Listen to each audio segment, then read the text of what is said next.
যুক্তরাষ্ট্রের ৪৭তম প্রেসিডেন্ট হিসেবে গত ২০ জানুয়ারি শপথ নেন ডোনাল্ড ট্রাম্প। শপথ নেওয়ার কয়েক ঘণ্টার মধ্যেই শতাধিক নির্বাহী আদেশে সই করে এক প্রকার ঝড় তোলেন তিনি। এর মধ্যেই ৯০ দিনের জন্য সব ধরনের বিদেশি সহায়তা কার্যক্রম স্থগিত করেছে ট্রাম্প প্রশাসন। এতে হুমকির মুখে পড়েছে বিভিন্ন বৈশ্বিক কর্মসূচির কোটি কোটি ডলারের তহবিল। শুধু তাই নয়, বিদেশি সহায়তা বন্ধ করে নিজের পায়ে কুড়াল মারছে আমেরিকা, এমনই প্রতিবেদন প্রকাশ করেছে দ্য ইকোনমিস্ট। কিন্তু কিভাবে, বিস্তারিত জানাচ্ছেন SI Raj. The golden age of America begins right now.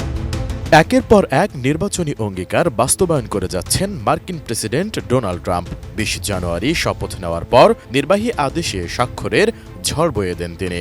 Mexico সীমান্তে জরুরি অবস্থা ঘোষণা, পানামা খাল ফেরত, বিদেশি পণ্যের আমদানিতে শুল্ক বৃদ্ধি সহ কয়েক ডজন নির্বাহী আদেশে স্বাক্ষর করেছেন ট্রাম্প।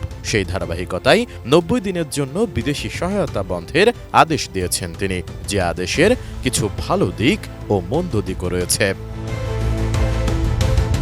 বিশ্বজুড়ে বৈদেশিক সহায়তায় পরিমাণের দিক থেকে যুক্তরাষ্ট্রের অবদান সর্বোচ্চ। ২০২৩ সালে যুক্তরাষ্ট্র আন্তর্জাতিক সাহায্যের জন্য ৬৮ বিলিয়ন মার্কিন ডলার খরচ করেছে। তবে বিদেশিদের সাহায্য করতে গিয়ে দেশের জনগণের জন্য কম অর্থ রাখা হয়, এই যুক্তিতে অনেকেই এর বিরোধিতা করেন। এসব কারণেই আমেরিকা ফার্স্ট নীতির প্রবক্তা ডোনাল্ড ট্রাম্পের জন্য এটি একটি সহজ লক্ষ্যবস্তু হয়ে উঠেছে। শেকড় থেকে শিখরে। বিশ্বের বিপুল দরিদ্র জনগোষ্ঠীর জন্য যখন রাতারাতি সহায়তা বন্ধ হয়ে যায়, তখন এর নেতিবাচক প্রভাব স্পষ্ট হয়ে ওঠে। গত ২৪ জানুয়ারি আমেরিকার পররাষ্ট্র দপ্তর প্রায় সব ধরনের সহায়তা বন্ধের নির্দেশ দেওয়ার পরপরই বিভিন্ন দেশের বহু ক্লিনিক বন্ধ হয়ে যায়। থেমে যায় HIV আক্রান্তদের ওষুধ সরবরাহ সহ অন্যান্য ভাইরাস নিয়ন্ত্রণের কাজ। একইভাবে বন্ধ হয়ে যায় স্থলমাইন অপসারণ ও শরণার্থীদের সহায়তাও। সিরিয়ায় আইএস জঙ্গিদের বন্দী রাখা আমেরিকা সমর্থিত কারাগারগুলোকে ২ সপ্তাহের জন্য ছাড় দেওয়া হয়েছে। এটি আপাতত স্বস্তিদায়ক হলেও তা খুবই ক্ষণস্থায়ী। এই পরিস্থিতি চীনের জন্য এক প্রকার উপহার হয়ে এসেছে, কারণ তারা সুপার পাওয়ার হওয়ার লড়াইয়ে আমেরিকার সঙ্গে প্রতিদ্বন্দ্বিতা করছে।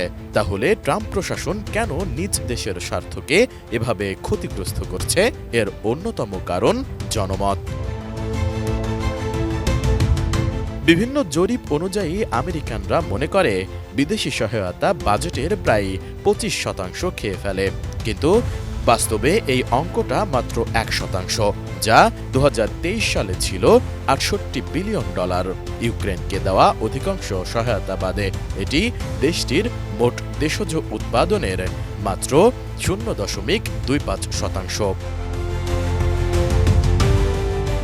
নতুন প্রশাসনের জন্য ব্যয় পুনর্মূল্যায়ন করা স্বাভাবিক, তবে দায়িত্বশীল প্রশাসন প্রথমে ক্ষতি না করার নীতি অনুসরণ করত।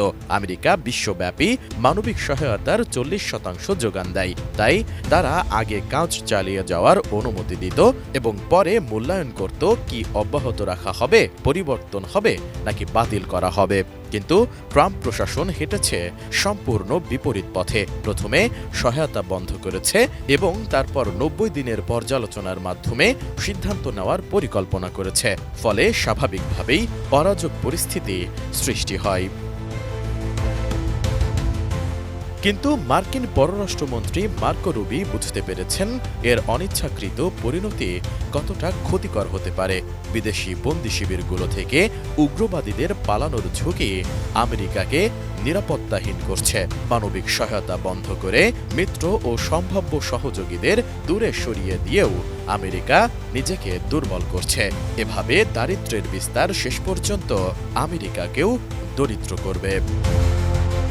এসআই রাজ, ডেস্ক রিপোর্ট, ATN নিউজ।